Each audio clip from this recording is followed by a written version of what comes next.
Bismillahirrahmanirrahim. Assalamu alaikum students. Hope so you're fine, good and safe at your homes. Unit number 6, Work and Energy. The topic we'll discuss today is efficiency and power. Before moving toward the main topic, we'll take a look on a previous knowledge. So, starting from the first topic of your chapter, that was work.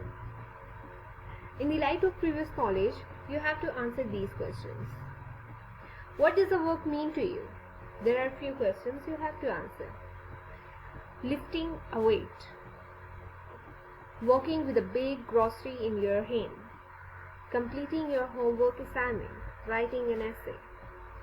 These are the 4 situations you have to answer whether you are doing work or not. आपने ये बताना है बच्चों कि आपने work पढ़ा था कि वर्क क्या है. तो अभी आपको ये situations दी हुई हैं and you have to tell you are doing work or not. So moving towards the first one, lifting a weight. There are 2 cases. अगर आप किसी भी वजन को उठाते हैं and अपनी जगह पे खड़े रहते हैं, so here is the case कि आप displacement नहीं कर रहे, आप move नहीं कर रहे, distance travel नहीं कर रहे, so you are not doing the work. And if you are walking in a certain way and आप थोड़ा सा distance travel कर रहे हैं, so you can say that you are doing work. Second is walking with a big grocery in your hand. Yes, you are doing work. ठीक है. Third is completing your homework assignment. So in the light of physics, you are not doing work. Writing an essay, again you are not doing work. Okay, moving forward. Now, how can we define work? Work is defined as a product of force and displacement of an object in the direction of force. कि हम जब force apply करते हैं तो body move करती है in the direction of a force applied. तो हमारे पास जो फोर्स एंड डिस्प्लेसमेंट होती है उसका प्रोडक्ट जो होता है that is defined as the work. Formula of work is W = F × S. What is F? F is the force and S is the displacement जो हम मीटर्स में लेते हैं. फोर्स हम लेते हैं, फोर्स की यूनिट होती है न्यूटन एंड डिस्प्लेसमेंट की यूनिट होती है meter. So as a compact form हमारे पास वर्क की यूनिट आ जाती है जाउल. क्या आ जाती है बच्चों? जाउल. सो अगेन रिपीटिंग, वर्क क्या है हमारे पास? Work is a product of force and displacement and when the force is applied, the body will move in the direction of the force applied. Clear? Now next is energy, which is important and fundamental concept in science. Almost all the natural phenomena depend upon the energy. So, we will define energy as capacity of body to do work. Capacity of body to do work is called energy. Right? अब हमारे पास जो energy होती है, it is exist in a different form, like kinetic energy, potential energy, electrical energy, chemical energy, solar energy and nuclear energy. The unit of energy is joule, right?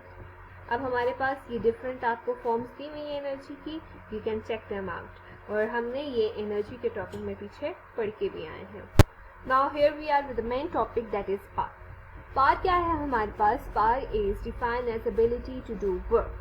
हमारे पास body की ability काम करने की is called to be the power. हम इसे कैसे समझते हैं? There are 2 persons, 2 बंदे हैं, दोनों ने सेम काम करना है. कोई वजन उठाना है, वेट उठाना है. तो एक बंदा वो काम जल्दी कर लेता है विदिन 1 आवर और दूसरा बंदा है वही काम देर से करता है. दोनों ने काम तो इक्वल किया लेकिन उनकी टाइमिंग डिफरेंट आ गई. ये जो उनकी टाइमिंग का डिफरेंस है ना, दैट इज पावर. जिसने जल्दी किया उसने कम टाइम लिया, मीन्स दैट उसके पास ज़्यादा पावर है as compare to the other person. So we can define is the rate of doing work or the ability to do work. Rate of doing work or the ability to do work. Formula unit क्या है हमारे पास? The unit is watt. क्या unit है? watt. हमारे पास it is a scalar quantity. ठीक है, हमारे पास जो पावर है, पावर हमारे पास scalar quantity है. Now formula क्या है पावर का? पावर का formula है work done divided by time. कि हमारे पास एक सर्टेन टाइम में कितना वर्क हो रहा है.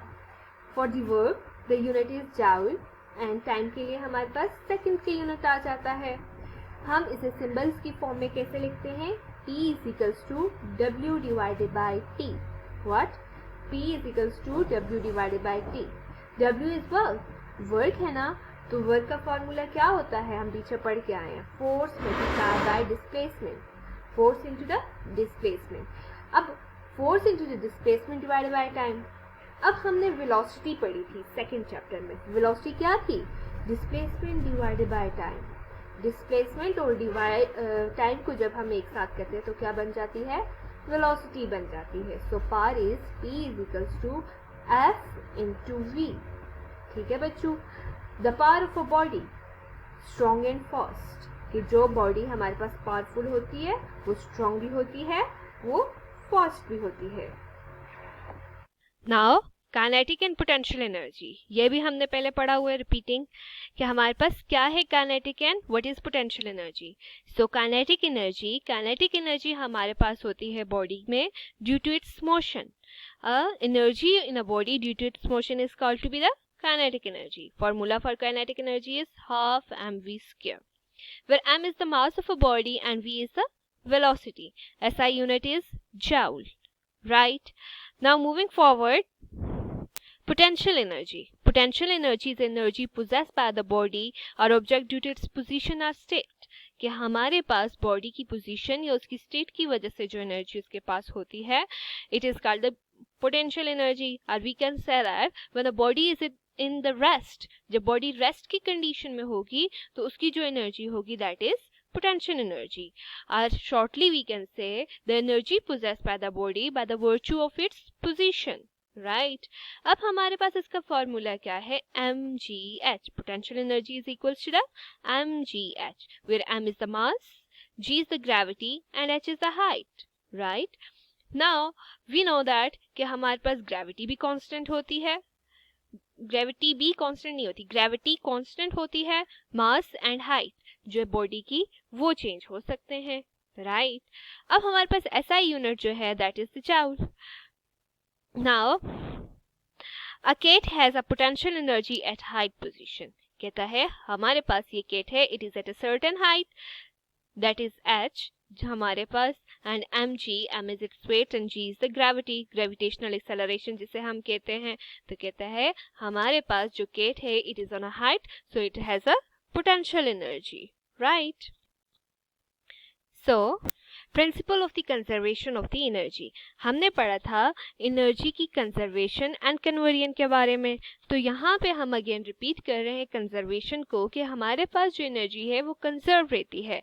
How? Energy can not be created not destroyed.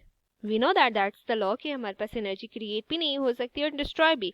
Energy can change from one form to another form, लेकिन हम इसको एक फॉर्म से दूसरी फॉर्म में चेंज कर सकते हैं, दैट इज कन्वर्जन, कि हम एनर्जी को कन्वर्ट कर सकते हैं। टोटल एनर्जी इज कांस्टेंट, लेकिन हमारे पास टोटल एनर्जी कांस्टेंट रहेगी। Now here we can see that how energy transfer from one form to another form. सबसे पहले आप बच्चों देखें कि हमारे पास बुलेट है, बुलेट फायर हो रही है, तो वी नो दैट कि हमारे बुलेट के अंदर क्या होता है? केमिकल एनर्जी होती है ना, डिफरेंट केमिकल एनर्जीज होती हैं, केमिकल्स होते हैं, उन्हें एक जगह पे किया होता है। सो जैसे ही वो फायर करते हैं तो हमारे पास वो मूविंग कंडीशन में आ जाती है। जब वो मूविंग कंडीशन में आएगी तो हमारे पास क्या होगा? पहले वो रेस्ट की कंडीशन में थी, तो एकदम से मैंने आपको कहा था कि हमारे पास काइनेटिक एनर्जी एकदम से तो नहीं ना गेन हो सकती। There is a small part of a kinetic energy and a small part of a potential energy in between this. जब यहाँ अपने हाईएस्ट पॉइंट पे आ जाती है, जैसे हम सबमिट कहते हैं, ठीक है, हाईएस्ट पॉइंट को, तो जब कोई भी बॉडी अपनी हाईएस्ट पीक पे पहुंच जाती है तो वहां जाके फॉर नैनो सेकेंड्स रेस्ट की कंडीशन में आ जाती है। तो क्या होता है कि वो कहता है यहाँ पे बॉडी की क्या होगी? Less kinetic energy and more potential energy, कि उसकी काइनेटिक एनर्जी बहुत कम हो जाएगी और पोटेंशियल एनर्जी ज्यादा हो जाएगी। पोटेंशियल एनर्जी कब आती है बॉडी में? जब वो रेस्ट की कंडीशन में होती है, और हम यहाँ पे बात कर रहे हैं वो अपने हाईएस्ट पॉइंट पे है, और हाईएस्ट पॉइंट में वो स्लो डाउन भी हो जाती है, and for a nano seconds जो उसका हाईएस्ट टॉप हाईएस्ट पॉइंट होता है वहां रेस्ट की कंडीशन में भी आती है। देन इट स्टार्टेड रिवर्स, कि वो दोबारा जमीन की तरफ अपने आने शुरू कर देती है। तो तब क्या होता है कि उसकी जो एनर्जी होती है वो काइनेटिक एनर्जी में चेंज होती है, right, kinetic energy and potential energy both. And जैसे ही वो आती है, ब्रस्ट होता है, जो हमारे पास गोली वगैरह होती है, तो वहाँ पे क्या होता है, केमिकल रिएक्शन होता है। जब केमिकल रिएक्शन होता है तो काइनेटिक एनर्जी गेन करते हैं मॉलिक्यूल्स, ठीक, मॉलिक्यूल्स वहाँ पे मोशन में आ जाते हैं ना। तो जैसे ही वो मोशन में आएंगे, तो जब कोई बॉडी मोशन में होती है तो it contains kinetic energy. Are you done? समझ आई? Now efficiency. हम एफिशिएंसी पे आते हैं कि एफिशिएंसी क्या है। हमारे पास किसी भी मशीन को वर्क डन करने के लिए एनर्जी चाहिए होती है। हम बॉडी को या फिर मशीन को एनर्जी देते हैं and we say that as a input, कि हमने बॉडी को इनपुट या मशीन को इनपुट दिया। एज अ रिजल्ट वो हमें आउटपुट देती है। अब हमारे पास ये इनपुट एंड आउटपुट का आपस में जो रेशियो आता है, इसे हम क्या कहते हैं, एफिशिएंसी कहते हैं, राइट। हमारे पास ऐसा बिल्कुल भी पॉसिबल नहीं है कि किसी बॉडी को, किसी मशीन को हम इनपुट दें एंड वो हमें 100% आउटपुट दे, ठीक। 100% आउटपुट हमें कभी भी नहीं मिलता। हमारे पास बहुत से काम हुए हैं, इसे कहते हैं to form an ideal machine, कि आइडियल मशीन बनाना। एक आइडियल मशीन वो मशीन जिसे हम जितना इनपुट दें वो हमें उतना ही आउटपुट दे। ऐसा नहीं होता। अब हमारे पास क्वेश्चन अराइज होता है, ऐसा क्यों नहीं होता? ऐसा बच्चों इसलिए नहीं होता कि हमारे पास बहुत से एनर्जी लॉसेस होते हैं। एनर्जी लॉस कैसे होते हैं? फ्रिक्शन की वजह से। डिफरेंट पार्ट्स ऑफ बॉडी से आपस में टकराते हैं, फ्रिक्शन होती है, हीट कॉज होती है कि वहाँ पे हीट बन रही है, तो उस पर भी अमाउंट ऑफ एनर्जी हमारे पास वेस्ट हो जाती है। हम पूरी की पूरी एनर्जी यूटिलाइज कर ही नहीं सकते। हमारे पास कुछ ना कुछ डेफिशिएंसी जरूर आती है आउटपुट की इनपुट से, ठीक है। लेकिन हमारे पास बेस्ट मशीन वो होती है जिसकी एफिशिएंसी मैक्सिमम होती है, मींस दैट जिसके लॉसेस मिनिमम होते हैं। जितने लॉसेस कम होंगे उतनी बॉडी एफिशिएंट होगी। सो एफिशिएंसी ऑफ वर्क के लिए हम क्या करते हैं, work output divided by work input multiply by 100। So here is the efficiency of power, कि पावर की एफिशिएंसी के लिए क्या होगा, पावर आउटपुट, कि हमें कितनी पावर आउटपुट में मिल रही है, एंड देन पावर इनपुट। आप अपनी बुक में देखें तो आपकी बुक में एफिशिएंसी के लिए फॉर्मूला है required form of output divide by total input energy, ठीक बच्चों। अब हमने यहाँ पे मेरे ख्याल में डेफिनेशन को मैंने ब्रीफली डिस्कस नहीं किया। Efficiency is the ratio between the useful power delivered by the motor and the power that you supply to the engine, कि आप जब किसी भी मशीन को पावर देंगे, यूजफुल वर्क उससे गेन करेंगे, तो आपने जो सप्लाई की पावर एंड जो गेन की, the ratio between them is efficiency. अब कहता है एफिशिएंसी की कोई यूनिट नहीं है, ठीक है बच्चों। आपने ये बात याद रखनी है कि there is no unit of efficiency, ठीक बच्चों। एंड हम इसे एक्सप्रेस कैसे करते हैं, परसेंट लगा के। ये जो परसेंट का साइन होता है ना, वो लगा के हम एफिशिएंसी को रिप्रेजेंट करते हैं।